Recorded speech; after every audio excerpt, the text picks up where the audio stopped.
I'm so excited because this is a video that you guys have been asking for a while in many different ways too. How'd you grow your natural hair? How'd you get your hair so long? How'd you get your hair so thick? How do you maintain the length of your hair? How do you maintain the health of your hair? What are you doing to grow your hair? In this video, we're going to be discussing all of that. I'm going to be telling you all the tips and tricks that I use to grow out my natural hair and how I maintain my natural hair as well. With all that being said, let's get into the video. I have right here 6 different tips that I use and implement into my hair care regimen that helps me grow out my hair, and I'm gonna go over it with you.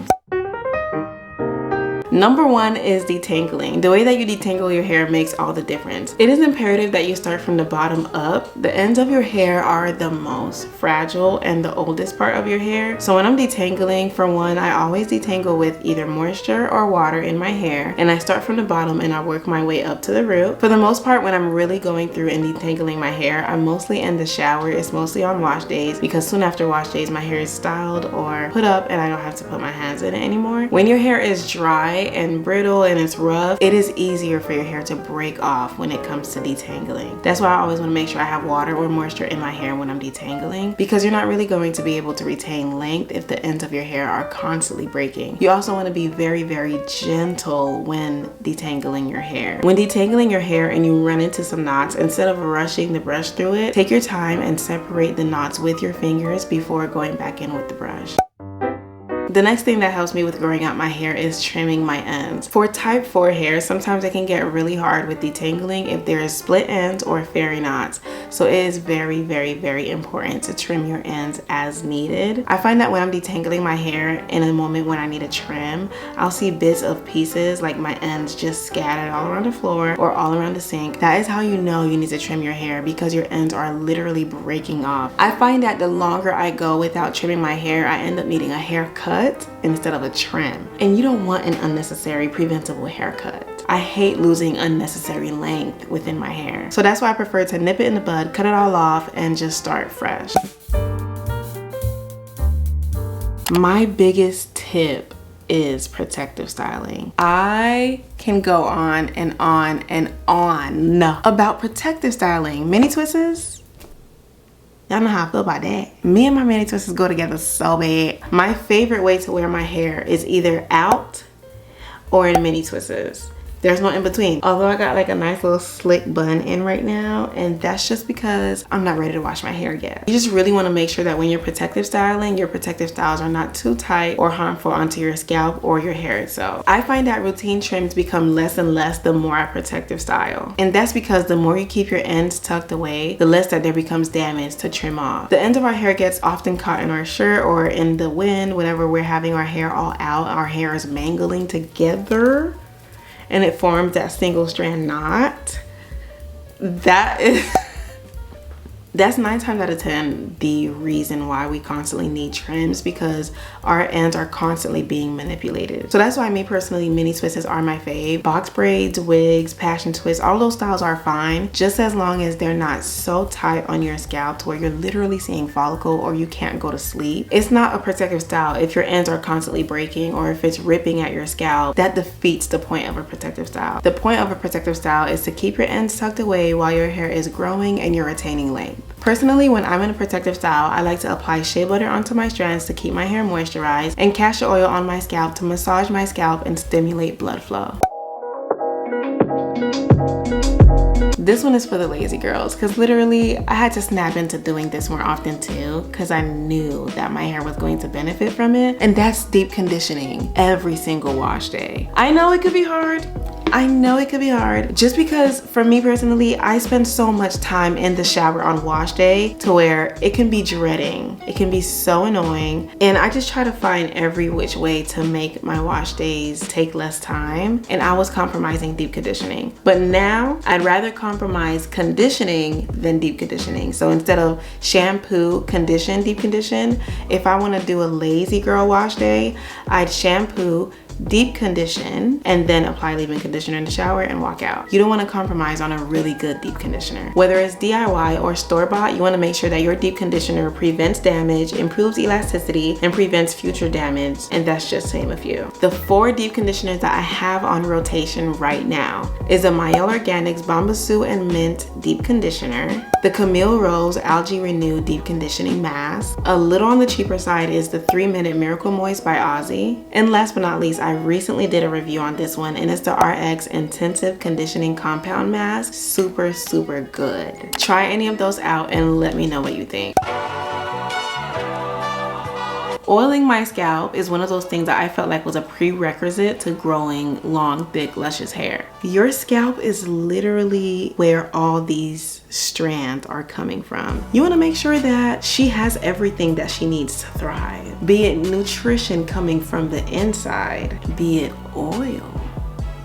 Castor oil is my most used oil. Favorite oil? Favored oil. In the beginning of my hair care routine, where I was just trying to figure out what I can do to grow my natural hair, one thing I never compromised on was massaging my scalp with castor oil. It could be whatever oil you choose, but for me, it was castor oil. Castor oil is a really, really great oil when it comes to growing out natural hair. So that was my go-to, and the one from the motherland as well. Like, you want something that is organic, something that is rich, something that you know that you have confidence in that is going to grow out your hair. And for me, that was Haitian castor oil. I get mine from my aunties and my uncles whenever they're coming from the motherland over to America. They always give me castor oil as a gift because they know how it makes my heart feel. One that is easily accessible here in the States is the Jamaican black castor oil. This one is found at Target, Walmart, beauty supply stores, literally wherever you can find. Before you purchase an oil to put on your scalp, you want to make sure that oil is organic. You want to look at the ingredients list and make sure that all those ingredients are pure and no chemicals, no parabens, whatever. Make sure that oil is clean because you don't want anything to irritate your scalp as well. Scalp massages alone increases blood flow to your scalp. So when you add an oil into the mix that has really good properties and benefits, it's like you're adding a bonus onto that scalp massage. I learned that scalp massages can also stretch your dermal papilla cells, which may increase the hair thickness and also prevent dandruff. And number 6 is not dyeing my hair. I've always wanted to go ginger. Imagine my dark chocolate brown skin with some ginger. Are you kidding? Like, I would eat that up. But the chemicals will also eat up my hair. I could never bring myself to do it. I've been itching to do it for so long. I just understand how much breakage is going to come from dyeing my hair, bleaching it to get the exact color that I want, or even if you go the non-bleaching route, just constantly keeping up with that color. You're literally applying chemicals onto your hair that is going to thin out your hair strands every session, honestly. As much as I really want to do it, and as much as I know that I would quite literally kill the look, I just don't feel like it's worth it if my goal is to retain waist length hair. Now, if my goal really wasn't to maintain healthy hair and long hair and stuff like that, then I probably would have dyed my hair by now. I know if I was to dye my hair and live in that and rock it for a couple of years, comparing my hair now from prior to dyeing my hair, if I was to look at the difference in the thickness and the health of my hair, I would literally scream cry. I would scream cry. Like, what? All that hard work just to dye your hair for a moment and then see all your hair break off and all of that. I couldn't fathom. I'd rather wear a wig. I'd rather put some braids in that are ginger. I'd rather protective style with some color rather than putting my hair through that. Yes, in many cases, the phrase, "it's just hair," is applicable, but in this case, it's just not worth it for me.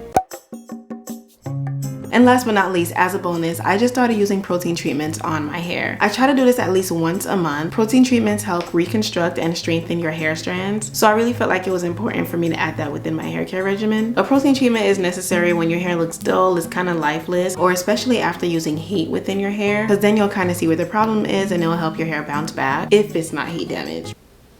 Protein treatments cannot help with heat damage. Nothing can really help with heat damage. You have to cut that damage off or transition. Truth is, your hair is always growing. Just as long as you're alive, you're breathing, your hair is constantly growing. The problem that we have is retaining the length in our hair, which is why it's important to just keep your ends tucked away, protect your styling, or keep your ends trimmed, moisturized, all of that. If you implement all these tips within your hair care routine, you will definitely start to see some growth within your hair. If you haven't already, follow me on Instagram. I love to interact with you guys over there. Thank you so much for watching this video. Don't forget to like, comment, and subscribe, and I'll see you in my next one. Mwah. In the shower, underwater, to massage my scalp and stimulate breath. My hair, the way that, okay, ends of your hair, the ends of your hair. It is also breast is crazy. But I'm really loving the bun. Like, imagine my chocolate. Come here.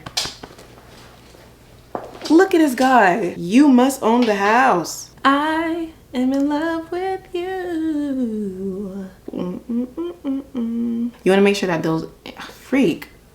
And it's an intensive conditioning mask. Intensive box braids. So hard. It gets. And personally, while my hair is in many sense, and so that's my start fresh.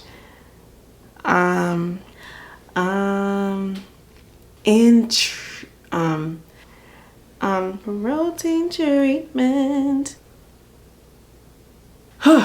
That took a lot. That was a lot of breath. My darling, I love you, I love you, I love you, I love you, I love you, I love